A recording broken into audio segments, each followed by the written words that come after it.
Alessandro is an architect and a PhD in urban planning and architecture, and he will be presenting his work on favelas, shedding light on how informal urban environments reflect socio-cultural realities.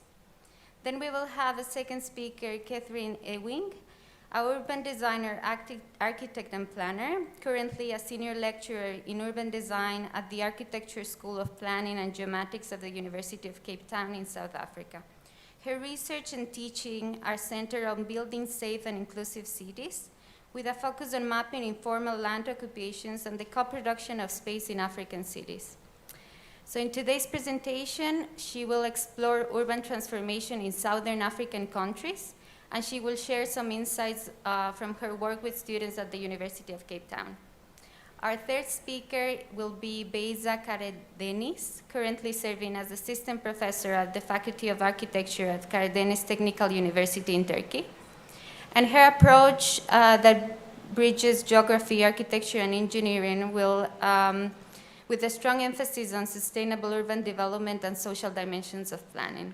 So she will be presenting and discussing contents on studies conducted from a Middle Eastern perspective, focusing on an overview of works produced by the Turkish educational institutions and the work of the Turkish Network of Urban Morphology. And last but not least, we will have Arathi Gopal, assistant professor of the School of Planning and Architecture in New Delhi, and the coordinator of an emerging regional chapter of Isuf in India. Her topics of interest in research include urban form, religious cities, and sacred urbanism. And her presentation today will explore the peculiarities of Indian cities that have evolved from religious cores.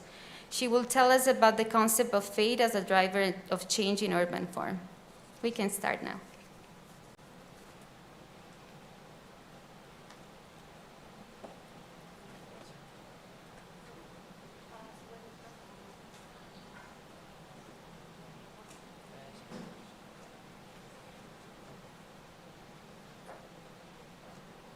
Hello?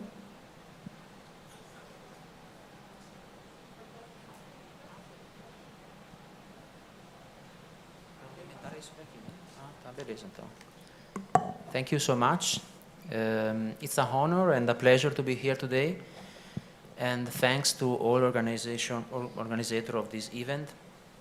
Today I'm going to present a work that is a partial crossing result of two experience, my doctoral degree research developed with FAU-UFRJ of Rio de Janeiro between 2010 and 2013, and my postdoc research developed here in FAU-Mackenzie under the supervision of Professora Angelica Benatti-Alvim. The topic of my work and this research is precarious settlement as a spatial, economical, and sociocultural system. This topic has increasingly attracted critical attention in studies of contemporary city and metropolis in recent decades.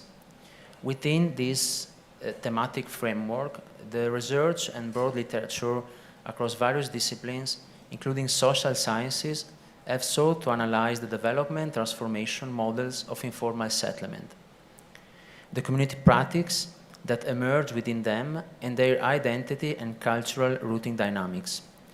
However, a very few studies focus on the urban and spatial form produced in these spaces, using morphological analysis as a strategic tool to question and understand this phenomenon. To achieve a precise and accurate reading of informal morphological structure, the research focused on observing a specific type of informal settlement with its own characteristic, the favela. The research systematically and rigorously addressed the morphological reading of the urban fabric of Santa Marta favela in Rio de Janeiro and Paraisópolis in São Paulo here. Through careful and precise observation, it explores the mechanisms by which this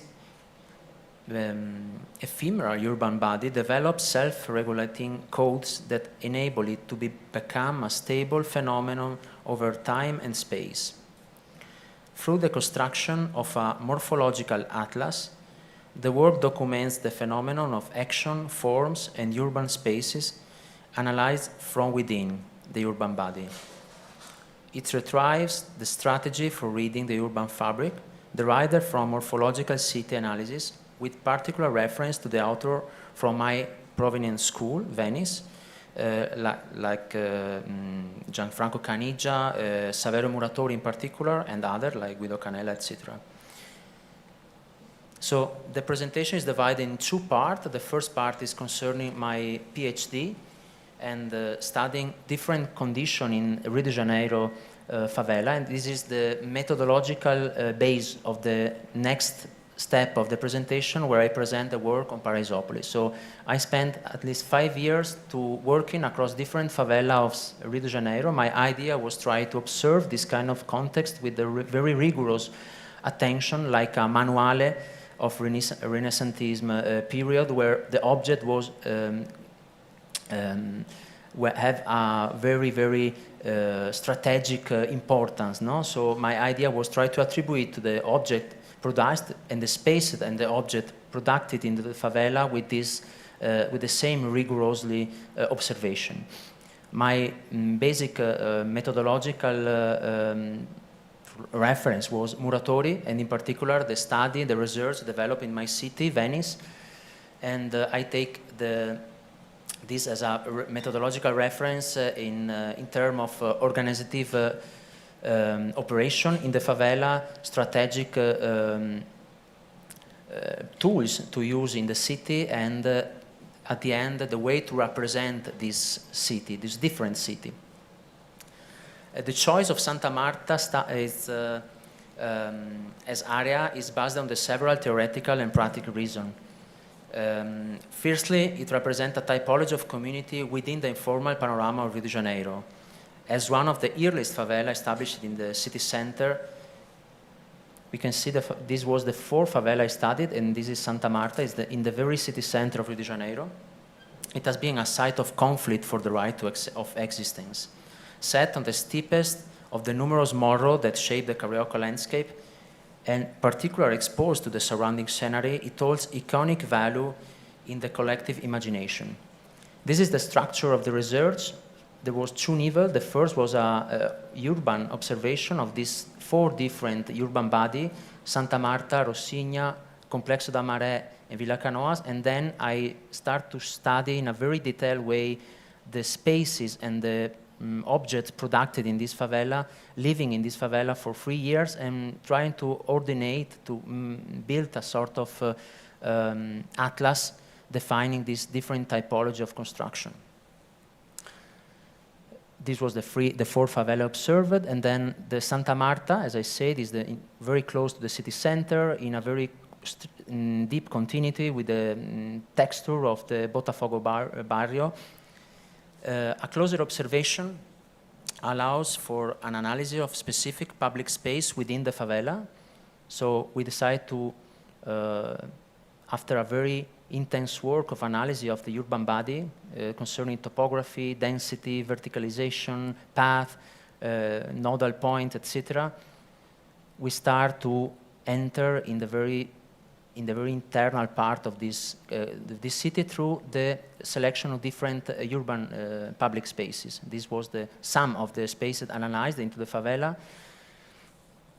The analysis of public space is situated in the southern part of the Santa Marta, in this part, close to the Botafogo barrio, along a staircase that accommodates the significant elevation change in the area, facilitating the transit of many residents. This is the public space. It's just a staircase built by the government, but the very interesting aspect was try to understand how this infrastructure was living a process of appropriation by the resident. The construction of this staircase triggered two significant urban transformation processes: the densification of surrounding residential building, whose property values quickly rose, and the internal transformation of our housing system, particularly the ground floors, which were converted into commercial and artisanal workshops.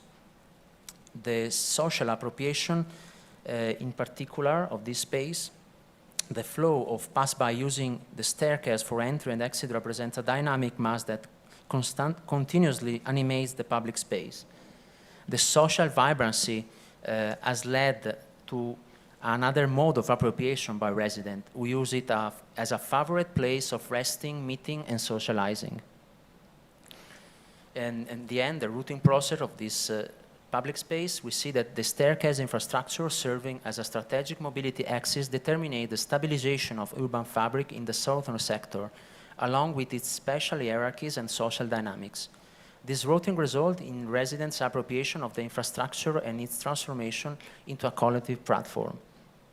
This is the result of this research. It's a book collecting all these new atlas of form, not just public space, but housing space, commercial space, and giving this overview of this very complex urban system.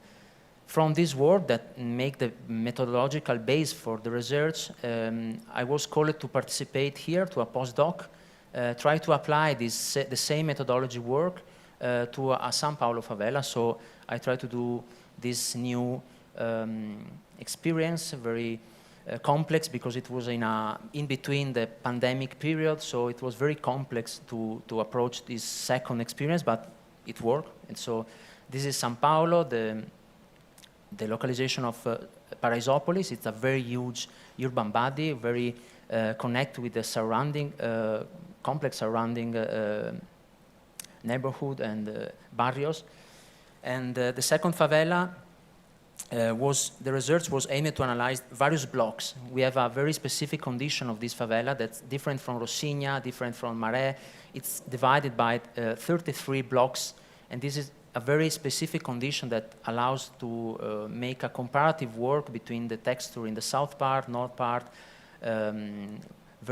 with the side with very complex topography, with the flat context. So it was a intermediate term of analysis, very interesting for the research. So we start to research, to study each block. For each block, a very in-depth field analysis was conducted, accompanying by existing cartography, historical photographic archives, maps, and bibliography detailing some historical and structural aspect of the area. So at the end, the structure of the research was concentrated in studying 6 blocks in different points of the favela. The north part of the favela was the safest one. Then the south one was quite impossible to visit, so it was impossible to assess in a safe condition. So we concentrate in this part of the favela, the northern one. And for each blocks, we try to discover, apart the different urban configuration of this micro-urban system, we select in these blocks a very significant public space. That now I'm presenting just one, but it was a very long process, a very long project. The public space dimension was analyzed in terms of presence, distribution, and interaction with inhabitants. The aim was to generate an intersection of overlap among various aspects configuring the blocks, not merely a thematic observation of structure and functionality, but an understanding of transformation result. The public space we select was this. Is located in the 66 block at the edge of the Grotau sector. The Palmeirinha football field, it's a very specific element into this block. Within this urban fabric is the largest and only sport complex in the favela. It's not just an opening in the urban cluster, but a significant social attraction. It symbolized the favela struggle and resilience as it has remained intact since the occupation, serving only for football games and major community activities. Here we have the evolution of the blocks, the different kind of analysis we develop of every single block of the favela, and here we have the specific public space analysis. This is the one we selected to present. The routing process is observed through a public work maintained by the local population.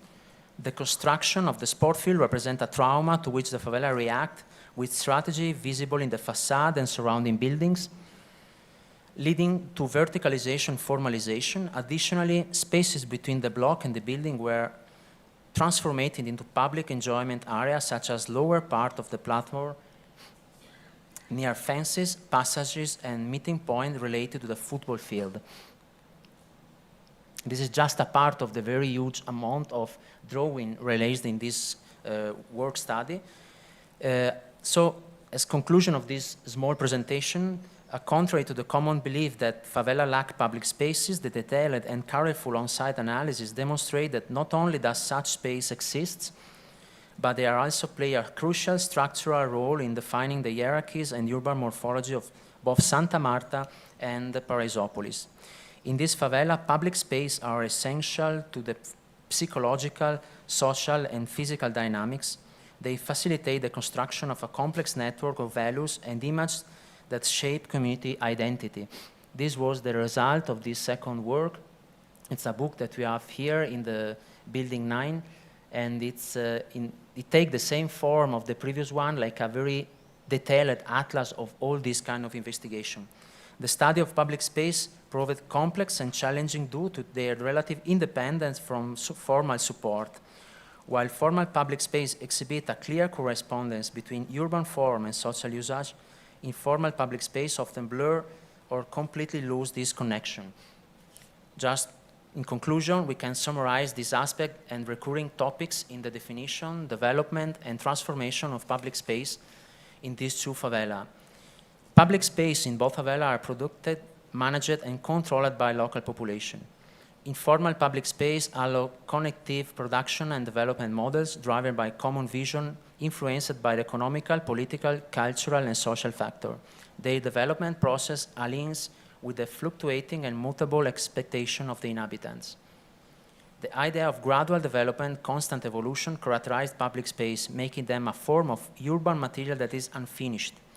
Production and usage of informal space are parts of the same process. They are continually created, used, and transformed. The attribution of collective meanings and values to public space is a clear sign of the ongoing social and cultural rooting within the favela. Thank you so much.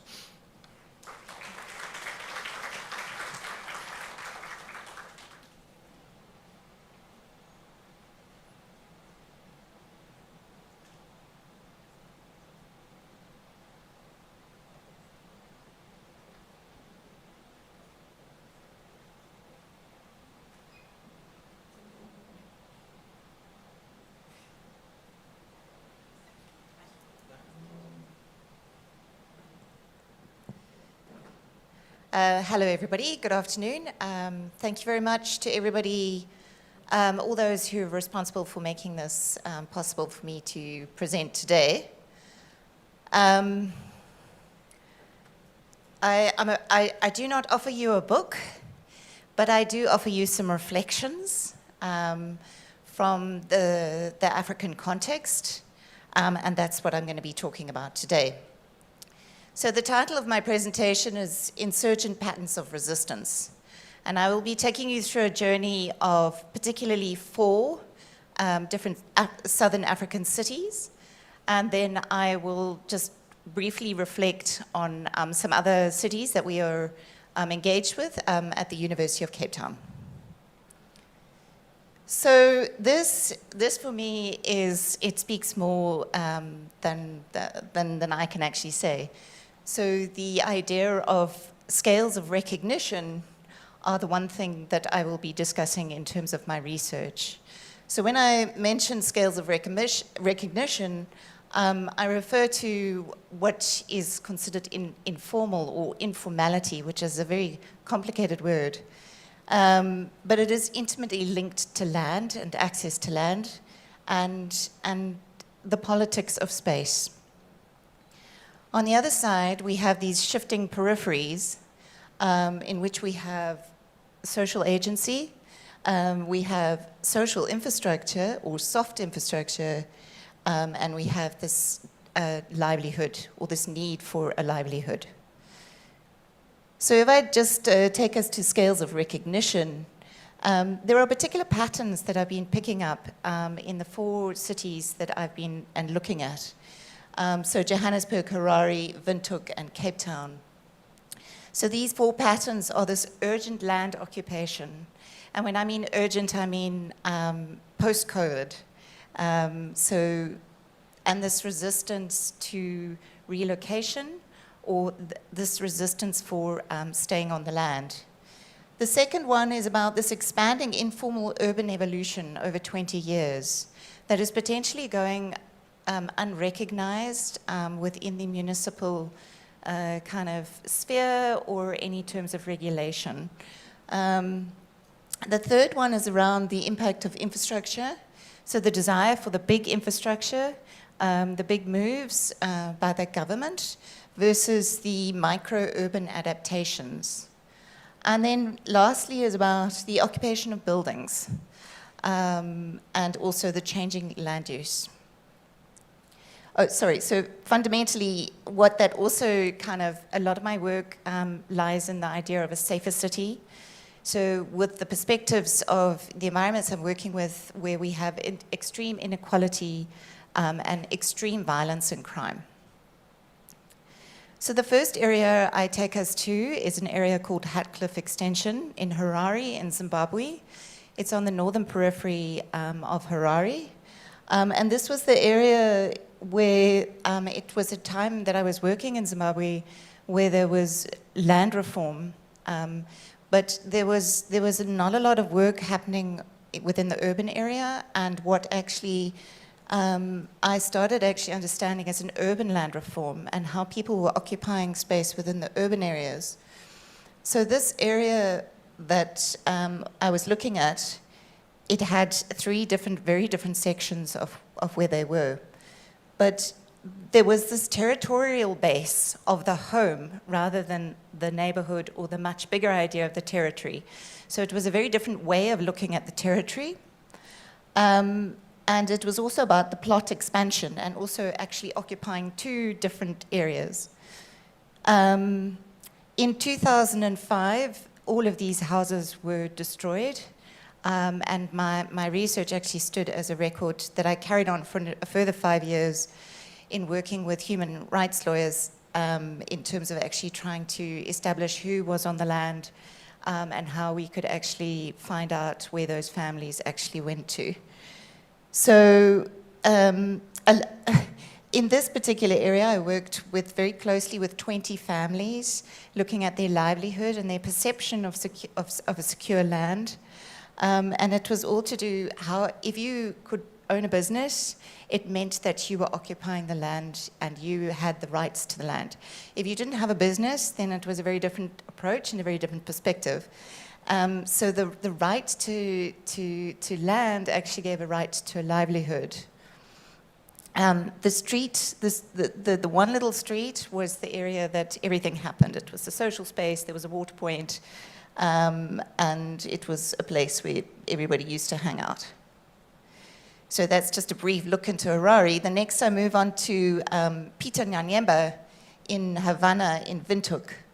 This is recent occupation, so this is in the last 5 years. So this is again on the northern periphery of Windhoek in Namibia. And I spent some time there last year working with the community. And what was particularly interesting is, again, this idea of the water point as a social space, but very limited water access. But what was also intriguing is the issue of safety and permanence. So the houses were actually, on the outside, they are corrugated kind of material, but on the inside, they're actually being built with bricks, with proper frames and doors and toilets and shower doors and ceilings and lintels and all sorts of very interesting architectural typologies. But they have no windows. So that was also another intriguing thing. So what is this level of safety and the impact of crime in this area? So it was about a so-called temporary land occupation, but it was very permanent. So I'm continuing that work into 2025. But the students that I was working with developed a series of typologies of public open spaces that were very connected to their own language and their own way of cultural practice. The next area I moved to is Monobisi Park in Cape Town, on the southern edge of Khayelitsha. So this, I've been working in this area since 2010. So this is kind of what I consider this evolution of informal settlements it's tripled in size in the last 5 years. We did a full enumeration of the area with 25,000 people in 2013, 2014, and this is post-COVID, and post a local municipal election, where it's actually tripled in size. We did, in 2017, we managed to build a neighborhood center, which is in the yellow area, and that's become sort of a beacon of hope for the community in that area. Before, there wasn't even anywhere to meet. But that now trying to deal with kind of 3 times the population is really complicated. So it was around developing a spatial reconfiguration plan, and also about these safe spaces for people to occupy. We developed a block approach with the municipality to try and actually understand, to give some flexibility to the future development of it. But actually the community wanted a one plot, one house scenario. But we tried to create an environment in which the public spaces, we held onto the public spaces to claim the space for the community. We did manage to build a network of public spaces and activate those through early childhood development programs as well. So, and then my last research area is in Johannesburg, around 2 different areas. It's in the inner core of the CBD, but yet it's considered peripheral. So there are 2 areas that I'm looking at there. The one is called Jumpers Informal Settlement. It's on top of a mining dump. There is even a shaft that goes down in the informal settlement, and there's these amazing public spaces that are covered, so covered public spaces that filter throughout the community, but they're very reliant on the zama-zamas who kind of negotiate who gets to live there and who gets to occupy these certain spaces, and they are all interconnected into the mining network. So potentially the ecological situation is very dire in Jumpers. And on the other side, just on the other side of the road, is this area called Bertram's, which is a series of occupied buildings and occupied by South African residents as well as people from Zimbabwe, Malawi, and all different Southern African states. So we've been working on legislation around that with community groups to actually say, how do we move forward in these occupied buildings? Because although we may not be discussing the form of them, they are radically changing the way in which the street is used and how people are occupying public spaces and the tenure arrangements of those. So we call that the pathways to change. I'm just going to briefly mention some of my work with my students.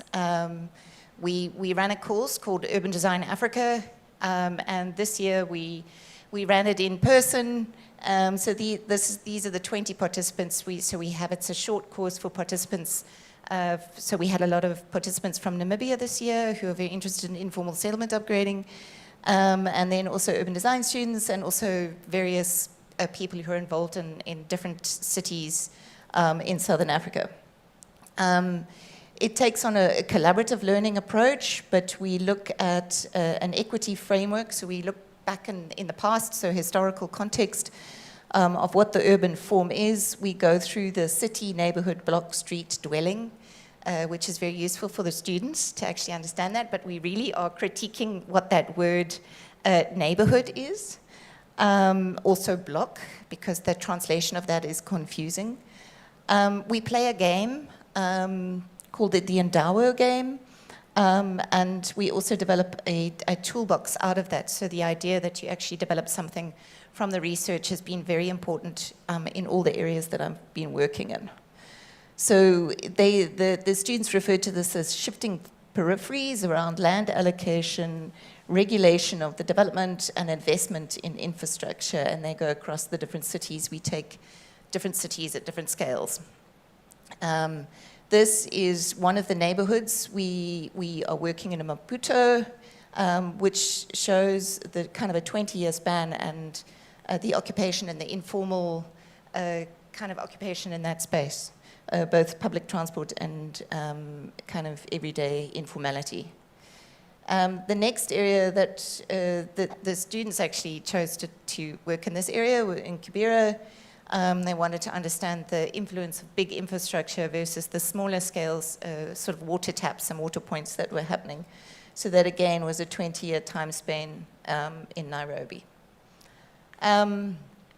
So what is also important for the students, is that they look at what does this mean for them to understand the urban form, and where do I go with this? So we play the game where they look at how do they invest and how do they negotiate different aspects of budget, resources, time, and it's very informative then to be able to make scenarios and decisions from that process. And then just in kind of summing up the Urban Design Africa, the students then take one of the cities. We go to Dar es Salaam and we do a short design exercise. This is a recent student, Lizelle Jackson, where she's taking the vernacular kind of occupation of the land and how people build their individual houses and then applying it to the street and then also into a bigger framework plan. So in conclusion, so urban morphology approaches in the areas that I've been working in need to be relevant to the communities and the stakeholders in which I'm working with, valuable for something on the outcome at the end, affordable and participatory. So that required stripping out quite a lot of principles and techniques. So it has to focus on low cost, low maintenance, and using sustainable AI, so apps, handheld smartphones, so labor-intensive ways of actually collecting data on the ground, but yet more resourceful ways of working with sort of students and youth. But also it goes to this reframing and a new vocabulary that is very intriguing at a multi-scalar level. And that is the end of my presentation.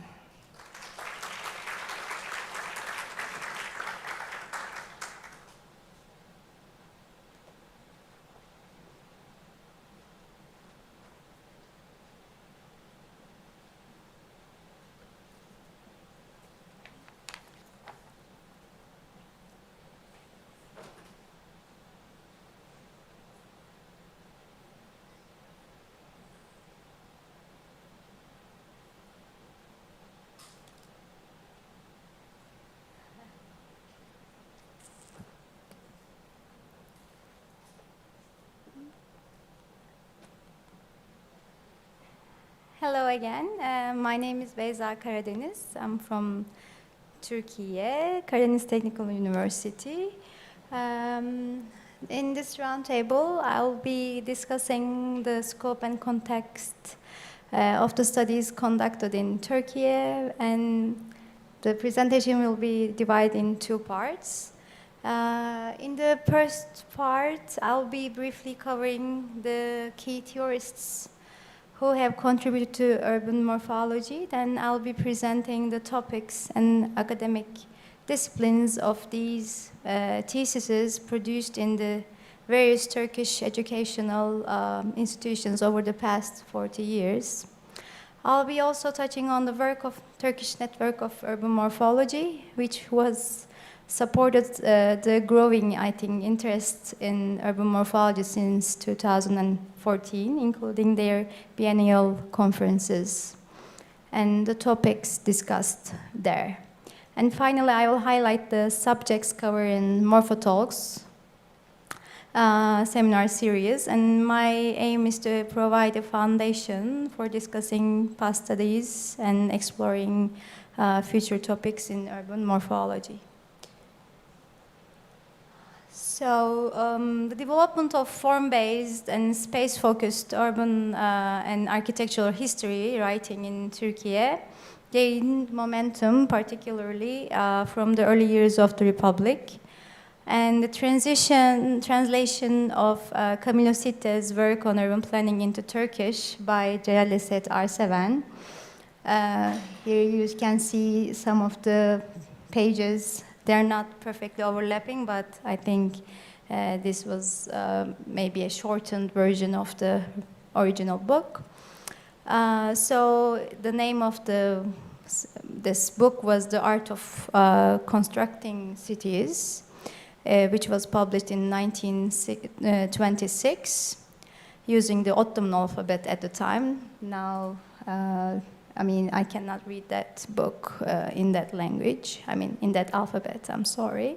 So this is, I think, is an indication that urbanism was gaining interest in Turkey.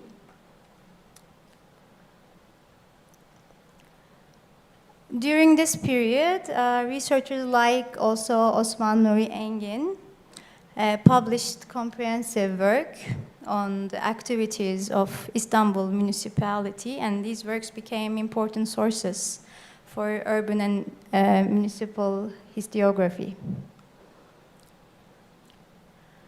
And here we see some European influences, again back in the 30s. And to name some, Albert Gabriel, on the left-hand side, we see the map of Kayseri, which is an old city. Right now it's an industrial city, I mean, a pretty large city in Turkey. And back then they have this archival sort of work. We can see here researchers, again, like Albert Gabriel, they conducted extensive research on Selçuk and Ottoman period monumental structures in Anatolian cities. And I will show you in a moment. Oops. I think I missed the wrong slide. Okay. Yes, this is the one of the examples of the cities that was studied back in the time. And in the second half of the 20th century, urban space-focused urban history studies. And of course, the study is diversified in time. And there are like founders, we can call them founders. And Kemal Ahmet Arı and Doğan Kuban, they're both architects. At Istanbul Technical University, and Gönül Tankut and Sevgi Aktür at Middle East Technical University. They made significant contributions in the field of urban history and urban morphology. Here we see an image showing the settlement typology of Selçuk city, which was taken from the book of Gönül Tankut of the Selçuk city, which was published originally in the 70s, but then it was published in Turkish in 2007. And then later I did a little research and tried to summarize this table for you. So we can say the key advancements in urban morphology and conservation, of course, started from the 20th century and the early 21st century. There are many scholars that I did not name in this table, so these are, again, one of the most first founders, again, I think, or have greater impact on the academy. Early work established foundational frameworks for analyzing and categorizing Turkish cities' urban forms, and again, significant research focused on historical urban structures and the conservation strategies in major cities like Istanbul, Izmir, and including comparative analysis and preservation proposals. And subsequent studies have addressed conservation challenges and transformation in cities like Antalya, Izmir, Antakya, and Ankara, highlighting the evolution and current issues in urban planning and preservation. In this next slide, so this was the first part of my presentation, and this period I will try to touch on the more recent studies, maybe contemporary studies. And so here you see a distribution of postgraduate studies in the field of urban morphology that was submitted to higher education institution of Turkey. And so here we see there are increasing number starting from 2018. Okay, it's working. So it started, this is like a 40-year span almost, and then very few studies was conducted. And then after, I believe, the establishment of Turkish network of urban morphology and making, like, bringing all the researchers together, there is an increase in interest in urban morphology research in Turkey. And then I'll go to next slide, and I will again try to summarize this for you. These are taken from the previous 100 thesis research, and maybe I can mention the distribution of the fields very briefly. As you can see, the majority of the master theses are architecture and urban and regional planning departments, but then we have some geodesy and photogrammetry and transportation archaeology and such. And then PhD research, of course, number is lower than the master studies. And again, we see history, geography, and archaeology as minor study areas. So in this table, we can examine that how historical and social and environmental factors shape urban environment. Researchers explore themes such as urban regeneration, property relations, and public space, with a strong emphasis on preserving historical identity while addressing the modern challenges like climate responsive planning, smart city integration. Those are the areas like emerging in the recent years, and some comprehensive approaches to sustainable urban growth is also covered as one of the main topics.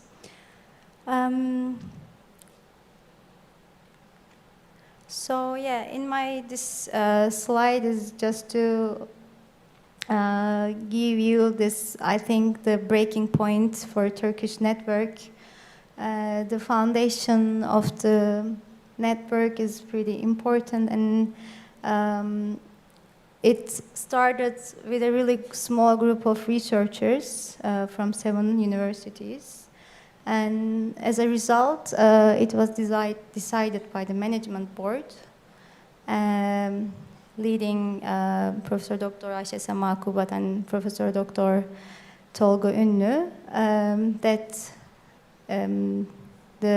after the workshop that was taken place in Mersin University Faculty of Architecture, they established the Turkish network of urban morphology. So these are the final slides. Since its foundation, not just a small group, but we had 4 national symposiums so far. They organized, I think these are the reflection of how the field of urban morphology evolved in Turkey. And in 2015, the first conference, which was held in Mersin University, focused on fundamental urban morphology techniques, including space syntax and fractal dimensions as methods, and topics range from morphological processes and historical urban development and spatial growth. To name some, in Değişken Kent, again here in 2018,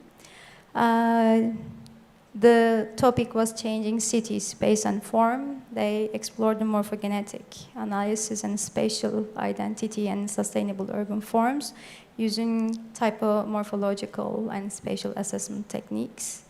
And then in 2021, again, urban morphologies and multidimensional approaches addressed the historical city evaluations and contemporary issues like urban sprawl and also COVID-19. The impacts of COVID-19 was discussed in the symposium.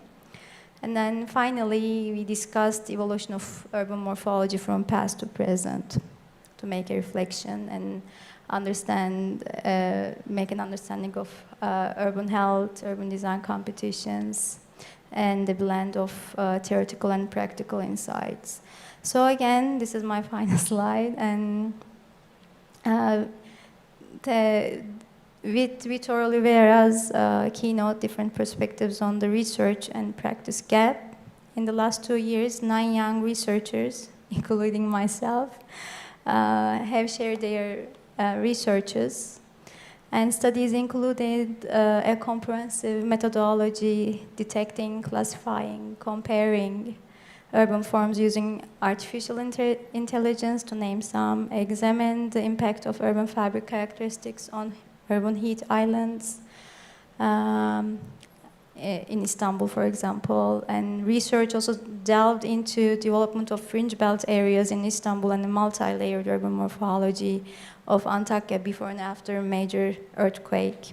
Additionally, a Turkish network of urban morphology invites scholars from Brazil, Iran, and Italy presenting studies on informal urban planning in Salvador, contemporary urban forms in Iran, and various regional insights. Contributions also explored morphological analysis of pedestrian spaces, integration of urban morphology in city planning. So these are the, you can also follow the Tunum Network's YouTube channel and watch the videos if you're interested. Thank you very much for listening.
Yeah, thank you.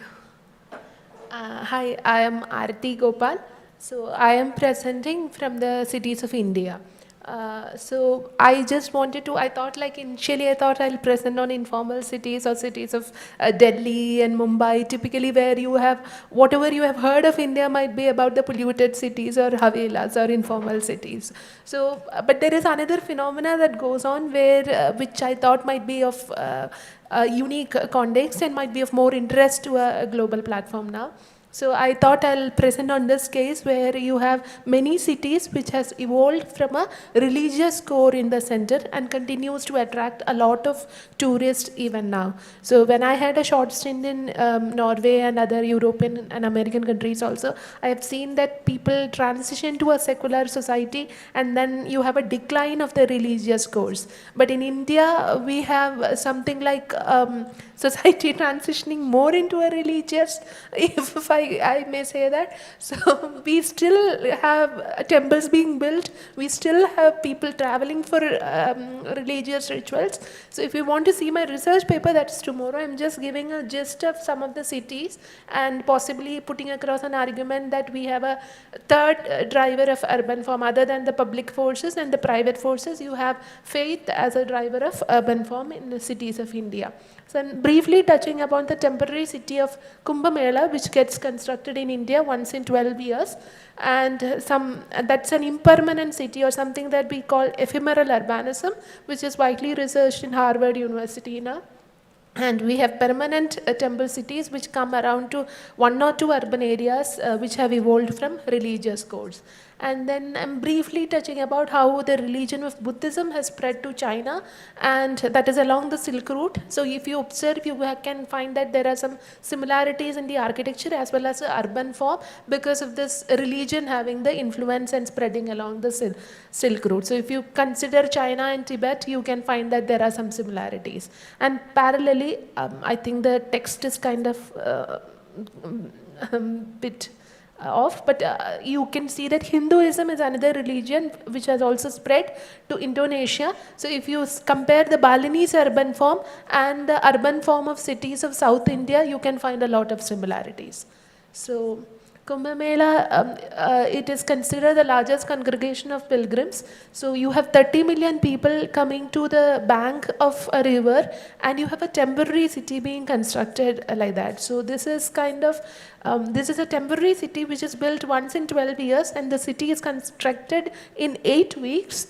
And in 8 weeks, if you see the 2012 map and the 2013 map, you might see that all of a sudden a city has sprung up. And this construction happens over 8 weeks, and it accommodates more than 30 million people on the days where the rituals are at the peak. That is typically 55 days. So in 55 days, 30 million people live there, and that is probably larger than the most permanent city of China, we can say. So probably larger than the largest permanent city, you have a ephemeral urbanism. And this is the city that is constructed, so it is plainly driven by religious faith. And even at the time of COVID, there was a Kumbh Mela which was happening, and people thought that because there would be this risk of infection that could be happening, people might not turn up or the count might be lesser, but still people were traveling and then getting sick and then going through the quarantine period. So it still continues, and it is going to, it's probably in other forms of tourism, we say that we have a factor of the destination having a pull factor on the people, where you might not visit some city if it is not good for having an infrastructure, if it is not good giving a good housing form, or if it is not providing a good means of public transit, you might choose not to visit a city. But here the tourism is happening because of a push factor, not a pull factor. It is like internally people travel from the other states to these areas because they feel that they are going to attain some salvation or something related to a religious belief that they have. And this is going higher and higher. So this is a small extract from my PhD thesis, where we kind of try to map the urban areas in India which have evolved historically from religious centers. And then we kind of identified there are 1 or 2 urban areas, of which 41 are actually major cities. So by major cities, we are actually talking about cities which are having 2 lakh to 10 lakh population. So maybe Delhi, Mumbai, Ahmedabad, we might not be falling in this group of cities, but still we have a large number of huge cities which have evolved from the core of a temple and which continues to have a considerable tourist influx. So one of the criteria for shortlisting was also whether the temple was constructed much earlier, age of the temple, and whether it continues to have an annual tourist influx at the time of the religious rituals, whether the ritual is preserved, whether it has acquired some heritage significance for the temple, like UNESCO siting or Archaeological Survey of India. So we could find that there are three different types of urban form which evolved. Temples becoming a core, and you have a completely radial pattern of settlement where the residential areas actually spring up just as a radial development from the temple, and that is the type A1, which is the most common one coming. And then you have some cases where you have a spine of development, where you have maybe one temple which is forming a core, but you have a road which is used for the procession of the deity at the time of annual fest or something like that, and that road becomes the spine of development of the whole city. And people try to settle down within maximum proximity towards that road. So type B is multiple temples forming multiple foci of development. So you have some clusters and then you are kind of having that development, and then these multiple nodes are connected by roads. And type C are cities which are completely developed predominantly due to mythical beliefs. So you believe that some deity has been born in some place or something, and then people tend to move there during that auspicious days. And this is a video, I don't know if it will play. If you can see that, that is actually a street, and you have 10 lakh people on the street of Puri in Odisha on the time of the annual fest. So this is like 10 days in every year. And just because annually this is happening, nothing else can happen during the time when it is not happening. So it's like road is retained with 45-meter width, and providing the space for the chariots just to make sure that this is happening every year. And people tend to have smaller settlements with very small plot size adjacent to the street, because everybody wants to have that visibility to the temple or visibility to the procession when it is actually happening only once in a year. So this is the city this city, Puri in Odisha, is the second city that I wanted to discuss about, where if you see the morphological evolution, till 1300 nothing was there, and then the temple is being constructed and people start settling near to the temple. So you have residential, the red one is a temple, and you have the residential areas, the traditional residential areas developing centrally from that temple. And then whenever the procession road, there is two types of developments. One is development along the access roads, and one is development along the procession road. So this is a second case where you had that procession road, where I showed you the video of 10 lakh people being on the street. Because of that procession, that road becomes very important, and the development starts spreading to the northward along the road. So the road eventually becomes such a spine of development that even now, if you see the municipal boundaries, you can see that the complete urban area has a major spine being that road. And there is also, like, if you see the spread of temples, there is this belief that there is a conch shell. The temples are actually split in this form of a conch shell. So this place is now known as Shangashetra because of this. And this is another case of Tanjavur in Tamil Nadu, where originally there was no temple. The place was not even inhabitable because there was no water supply. And in then 1400, the then ruler actually decided to build a temple there. And then to have the residential development, they kind of built a canal and diverted the water routes. So the river was diverted so that it could have multiple splits, and so that it is getting irrigation would be possible. And then you have the settlement coming across around the temple, and it eventually radially develops. So these are different cases. So I can keep on going on about it for 41 cities, but I'm just throwing some light into this kind of phenomena that is happening. And other than India, you have many other countries also. The one I told you about, China and Tibet. So it was If you see both Gaya in Bihar in India and Lhasa in Tibet, they are two different countries altogether, but still the urban form has various similarities, and it is reflected both in the architecture of the temple as well as the residential form as well as in the street level urban form. So it is because of that cultural mixing that happened along the Silk Roads. So if you see, this is the Mahabodhi temple in India, and that is a White Horse temple, and this temple form was actually derived from the concept of people sitting around a temple and around a tree, and then from the tree form, eventually the temple form came.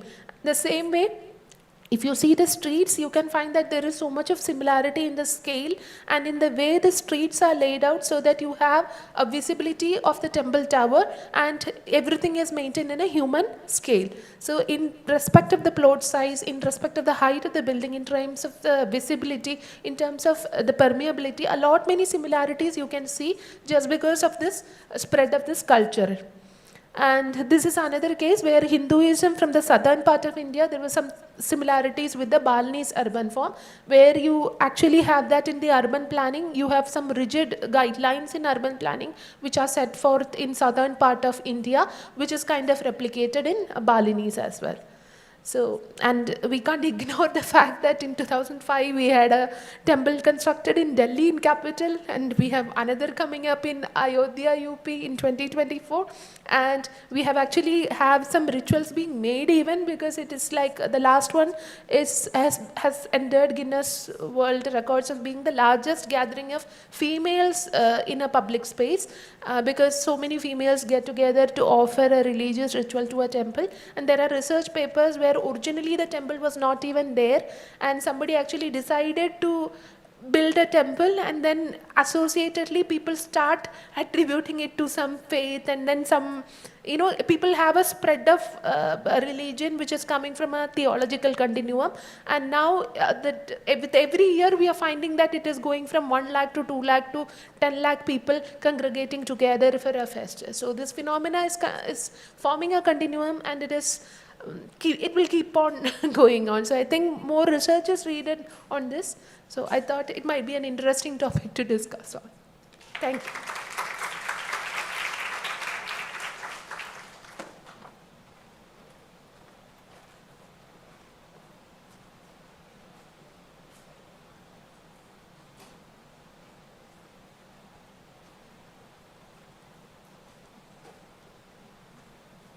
I will invite the speakers to come to the stage so we can have some questions.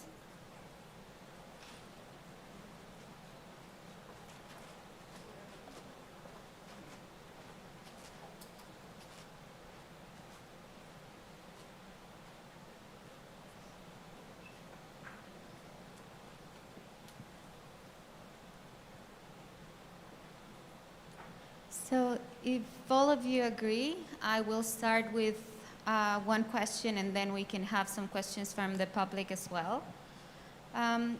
We saw a lot today, and thank you for that. I'm wondering about the contextual specificities of studying this type of contextual spaces. So in terms of methods, or in terms of teaching and doing research in such places, I would like you to tell us about what these specificities and these challenges are that might not be as straightforward for someone who's doing research in other contexts. Whoever wants to start the conversation, please do.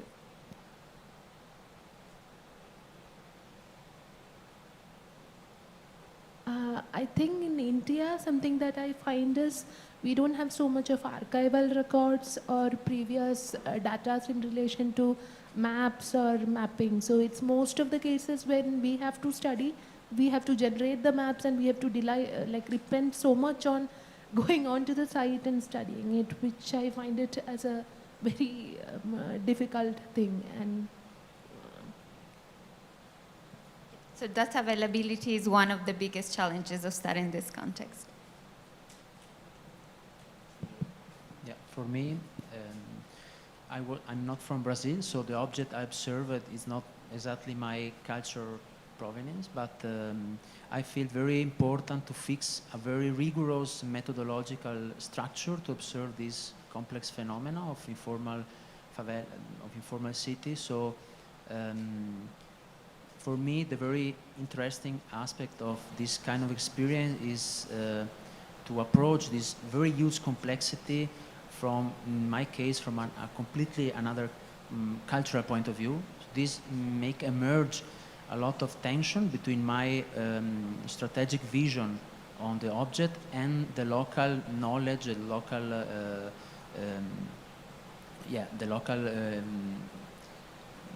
knowledge of this kind of territory. And this was a test at the beginning of my research, because I adapt a very specific kind of method deriving from the study of historical cities, so a completely different context. I wasn't sure that it was working in that sense, but I found it very strategic, because it make a very rigorous process, a very rigorous approach. Then this approach was combined and shared with other point of view. So this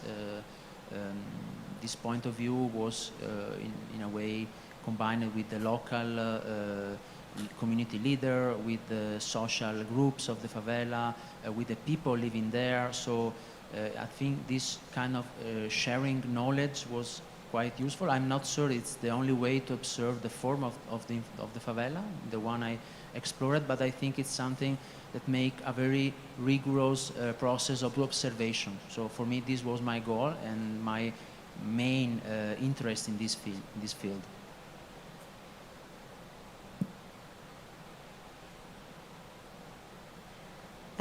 I think what was quite interesting from my perspective is that a lot of my work is multidisciplinary and also works very much with community. But what happened in COVID suddenly meant that what our normal kind of observations on the ground with local agents had to shift and change. And we didn't want to stop working in the environment. So we created kind of very basic ways of trying to use digital technology, but it was very interesting. So all the students actually wanted to go to the ground, but all the community members that we were working with, they were actually very excited to use technology. So I think, and we've continued that even though we can go to site. So I think it's how do we gather this information that is resource efficient, that using technology that is not data hungry and expensive. So different ways in how do we observe the urban form, and in some cases, how do we observe the urban form that's changing so fast from week to week that our research becomes outdated the minute we get back into the studio. So I think that sense of urgency so we needed an open form of communication and collaboration that was a different way of working with funding and resources that we had. So I think there's just a few perspectives from my side. Maybe I can also, okay, it's working.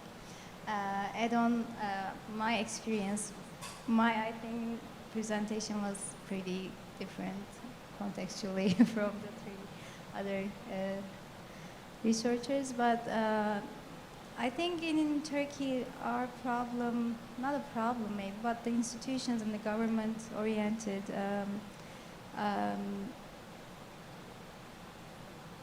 institutions collect data that we can use during urban planning process or urban morphological studies. Of course, we have informal settlements or some barriers that we cannot do very inclusive one-to-one data collection. But then we put too much effort as academics to get the data that was generated by the government. That is a conflicting issue because we, during the undergrad studies, we take some studios, like group of 50 sometimes students. We take them to a city, sometimes it can be like quite large city, and we ask them to do like current land use analysis, and we also go to this governmental institutions, municipalities, etc., and ask for information. And one institution gives partially information. We are sure that they have that sort of, it's like a base map. They are like asking for money for base maps. So we're like, this is for only academic purposes. And this is, I think, the main conflict that we are facing as academics in Turkey right now.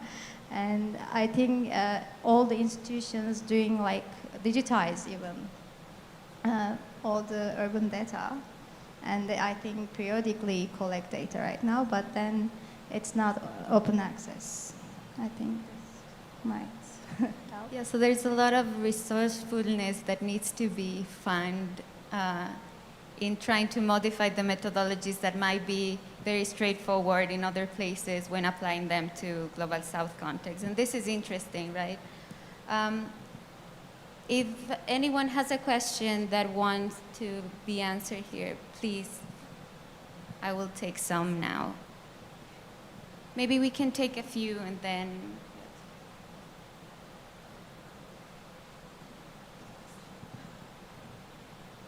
Hi everyone, I'm Silvia, I'm from Brazil.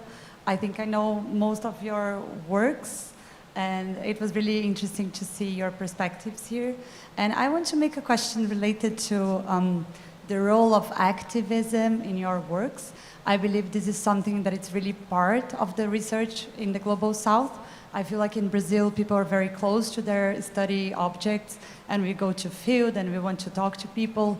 And I want to understand in your works if you're always like related. In this case, I see that Catherine is like working in the field. Alessandro said that he actually lived in the place that he's working. So to understand how you talk to people, how you were received by people, and how does this work? And maybe if your study object is not so close, if you don't go there, if you don't have like this relation, but maybe how your students understand this, if you teach. So I think it's an interesting topic to be discussed in a Global Southern roundtable. Thank you.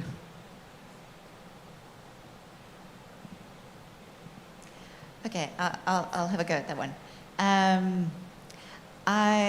I am connected in the non-profit world, so I'm the co-founding director of an organization called Violence Prevention Through Urban Upgrading. And I think it's fundamental, so we're an interdisciplinary organization where we have a team of people who work on the ground, and we have a small technical team that sort of support the people on the ground. So I could be working with a foreman, or I could be working with a sociologist at the same time. And I think that that's been fundamental for my work, both in teaching, practice, and research. It all comes together. But fundamentally, we had to be very clear that we're not the activists in the room, but yet it's hard not to be. But I think what is intriguing for me is that we can do a lot of this analysis, but what do we do with it afterwards, I think, is what I'm intrigued by.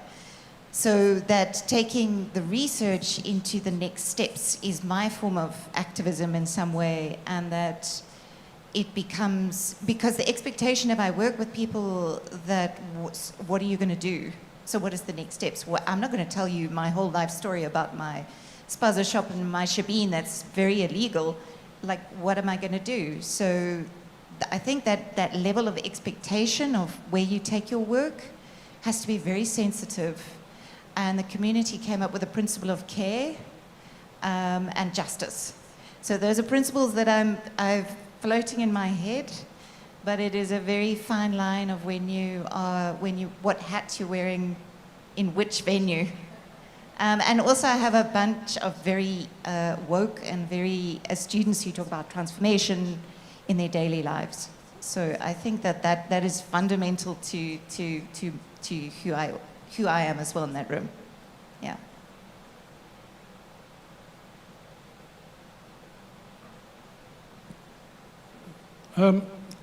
I have two questions that I think are related, and they have to do with what questions you're asking and what order you go in with the investigation.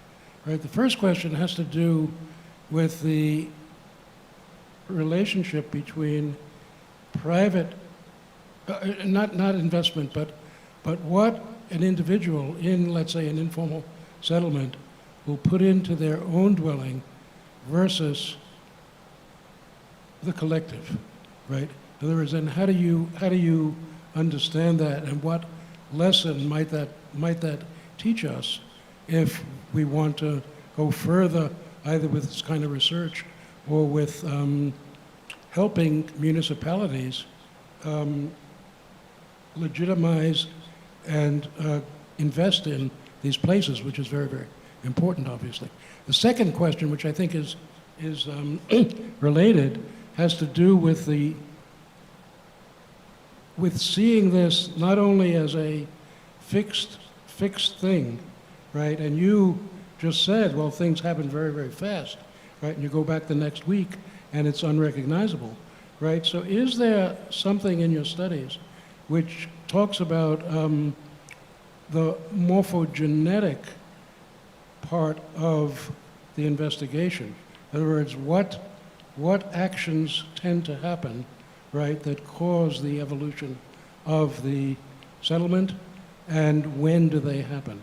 In other words, because this is a dynamic process, and how is that explained through your research?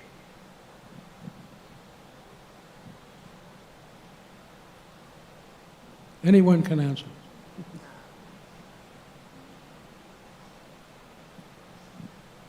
In our research, we try to attempt about that morphogenetics and how it has historically evolved. And we found very interesting factors, like sometimes people have made conscious decisions to, build the temple and then surrender the land to the god, like, or typically tell the people that the ruler is a god servant and surrender the land to the god so that you can, impose tax on the people, and people are actually giving the money not as a tax but as a something that you give as a token to the god. So it is kind of a very crude way of administration, but it has been, morphogen. It has been completely there, ingrained in the history of that land.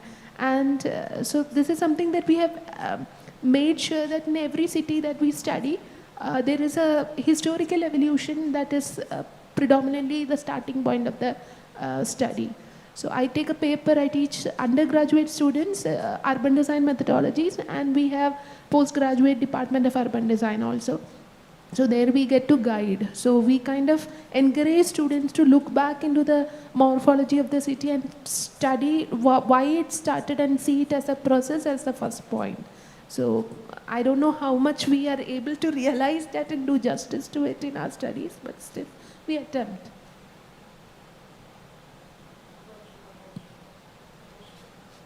Yeah, I try to answer to the second question concerning the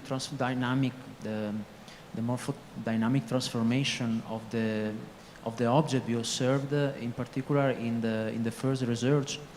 We have a lot of time to approach the single object conforming the part of the city, and we try to reconstruct the archaeology of the building. It's a very hard work because there is not memory in this site, so there is not a written memory, or there is just the social memory. So in that sense, it was a work combining the constant in talking with the people to try to reconstruct the dynamic of a specific piece of building and a group of buildings, and so the entire sector we was observing. And then we try to make a formal analysis.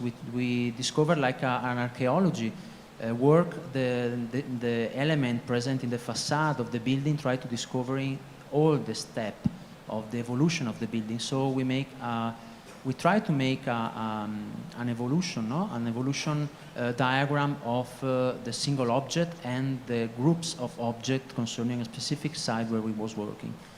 This was not possible in the second research in Paraisopolis because we don't have the time, we don't have the possibility to enter in the houses. There was the pandemic, so and there was, yeah, I think in this kind of work you need a very huge, very huge time and energy, because you have the need to discover entering with the people and trying to establish a communication with the people. Not all the people was happy to explain how the transformation of the house was had been, because there is a component of illegality. There is not the, they don't understand why you are interested in this. So it was quite difficult in Paraisopolis, but in the first work we tried to develop this kind of evolution of form into the space. I think I'm just going to quickly touch on your point around the communal spaces versus the individual spaces. I could talk for hours, though, on all sorts of things. I think there was a project that was called the Mtonjeni project, and it was around public space. And it was actually understanding the interface conditions to these small public spaces where there was a water point. So the basic infrastructure had its own form, and they all had a particular way that they looked, and they were numbered, but they all had a different relationship to the built form that was around it. So we started mapping them and understanding how people use them, how people change their interface conditions. So they don't have plots. So it was like, what are the edges in the interface and how does that change? So we monitored that over a series of years, and actually the community members started taking photographs of those and the change. So the ones in which the taps were maintained, we started seeing like a spaza shop, like a small shop which sells groceries, popping up in these sort of spaces. And then another one was a shebeen, where you go for your beer, a tavern. So there was this interesting dynamic and relationship between the land use and these very smaller public spaces, which were communal, versus the behind the boundary, whether it was a low hedge or tires just turned up on its side, that was the private domain, defined. And I think that those complexities of how the three-dimensional built form around these spaces change was very interesting in how it showed ownership, in how it showed a change in economy. So when people painted so we were monitoring when people painted their houses and whether they changed the materiality of the interface conditions. Just small enough to actually understand that relationship between the collective and the individual. And that was over like a period of 8 years, where we actually did then intervene and built paving and different conditions, so added different materials into that space. So it was just kind of this spatial understanding over these, but also with a sociologist who was also monitoring the space at the same time. Yeah. Thank you. Is there any other question here? Okay. Then I will want to finish with one question myself. And this relates to the context where we are today, so Isuf conference, and with the invitation that Peter made to us in the beginning of the conference, asking us to say what we want from Isuf, what we want Isuf to be. So I'm wondering if you can think of ideas of how Isuf can be a platform for Global South researchers to either showcase your work or promote collaborations between Southern scholars and this kind of exchanges that can happen. Because what comes to mind for me is that it's not enough to have a branch of Isuf in India. It's not enough to have the Turkish branch. So there's the need for more. So maybe we can finish this session with some ideas of what that more can be.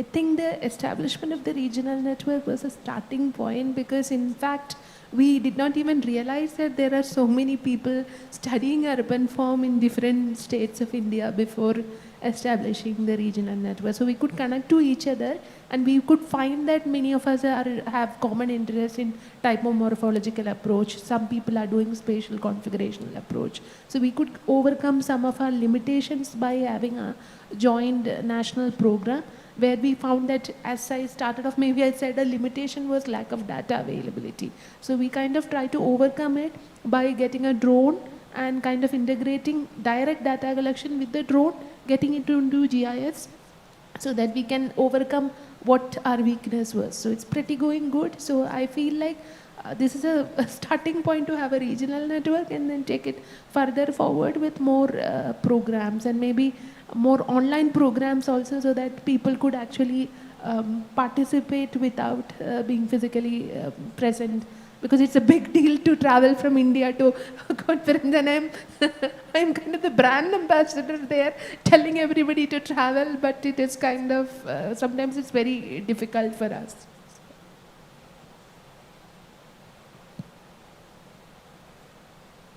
I mean, I think, yes, establishment of national networks are pretty important, and we try to connect with scholars who from Global South, as I mentioned in my presentation.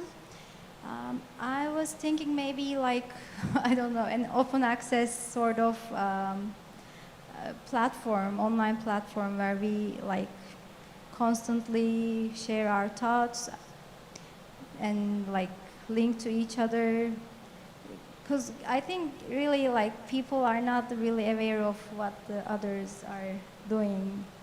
Thanks to Isuf, and we come together once every year, but then again, like even here, I'm the, I think, one who wasn't like covering the specific work of my research, but three scholars have like, I think, very overlapping processes in their research. So even this is, I think, very valuable for us to meet each other.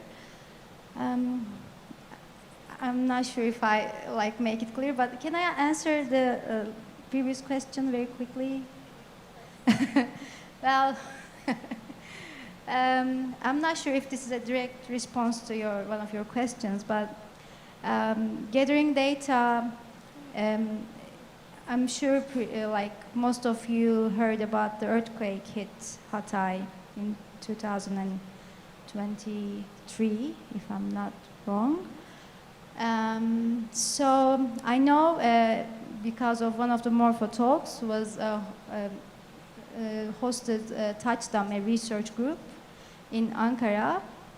They try to realize what happened to the beautiful historical part of Antakya, all the Roman and Byzantine and all this past civilizations and their, I would say, traces. So I think they are still in the progress of even trying to identify the plots. They don't know, because beforehand they didn't have, I mean, they did have an archive, pretty good archive, but they cannot identify which one is which right now. So they, I believe, I'm not the one like, I'm not a, like very, I don't know the research very in depth, but I think this is one of the challenges we face today, because this disasters hit very quickly. And I think urban morphology has a lot to do in this sense, because once anything like, I don't know, COVID hit, and then we are like, we don't have this network of space and people like, in connection to like, I'm here and I need help. So even these little, and maybe it was important back then, like this, we had the application that was going to this hospital system, I think. So yeah, we have to be prepared, I think, in some ways. So hopefully this was a contributing point. Okay, thank you everyone for being, oh, Victor wants to say something.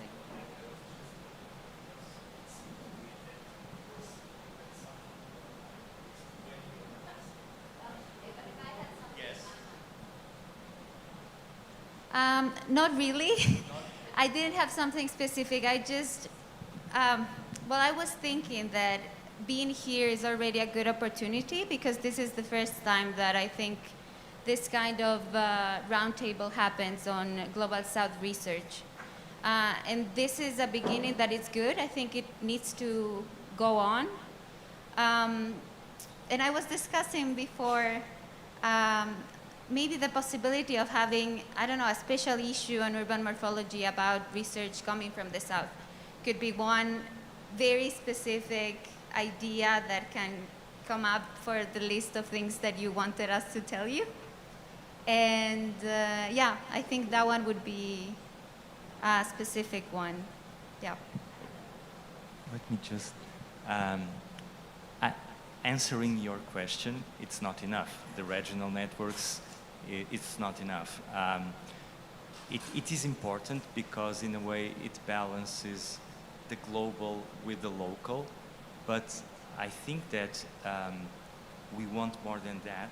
We want the many specificities of the world to change our own understanding of what urban morphology is within Isuf. So we are, if you have been paying attention, we have been trying to, for instance, make the places of the conferences less diverse, to promote a discussion of content. So there is truly here an effort to try to make all the parts of the world that have not been so visible in Isuf before, that in these next decades they will be more visible to everyone. So I expect not only a change of stages and processes, but mostly about contents. And your suggestion was also, I'm taking a lot of notes, so Okay. thank you. I'm just gonna throw an idea and then you tell me what you think. But I was talking to the guys in the university in Porto the other day and we were thinking, should we have a young researcher group or like a network for young researchers like we have in other conferences like Isuf or others, so people can talk. Maybe young researchers would have more time like to do online meetings and talk about their research. And of course, we can have others to get invited and do something online, maybe. I don't know, I'm just throwing an idea and then the others can think. That is something that we had in the past. And we can go back to it if you think, if you young think it's the most, it's an effective way to, because unfortunately I'm not in that group already. But yes, it's something that we can explore. We had, and then we'd lost it. But it's something that we can explore for sure. And okay, so I'm in. I'm into that. I would first of all thank you, Anna, for bringing that question again, because we would really like to hear your opinions about this. Of course, that we cannot do everything, but we would be quite open to test things that you feel are adequate for us to be a more attractive institution. Thank you very much for this. Thank you. Have a good night, everyone.